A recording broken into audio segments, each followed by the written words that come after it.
Siapa yang tak mengenal sosok Alyssa Soebandono dan Dude Harlino? Pasangan selebritis ternama Alyssa Soebandono dengan Dude Harlino memang terlihat begitu adem ayem.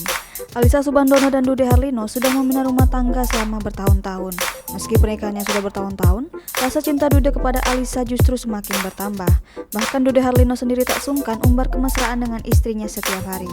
Selain itu, Dude Harlino juga seringkali memuji istrinya tersebut. Semua itu terlihat pada unggahan-unggahan Dude Harlino di akun Instagramnya. Akan tetapi belum lama ini Alyssa justru buat Dude Harlino bersedih karena ucapannya. Hal tersebut bisa terjadi saat Dude Harlino memberikan Icha dan adik kandungnya yang bernama Nini satu pertanyaan. Dude Harlino pun mencari tahu apakah Icha sering menceritakan dirinya pada Nini sebelum resmi menikah. Dude Harlino pun terus mengorek jawaban dari Ninis. Icha pun langsung membongkar bahwa dirinya tak pernah menceritakan Dude pada Ninis. Dude pun terkejut dengan jawaban Icha saat itu. Dude justru mengaku sedih karena ternyata Alyssa tak pernah menceritakan dirinya pada adik kandungnya tersebut. Alyssa pun berusaha memberikan penjelasan yang sebenarnya.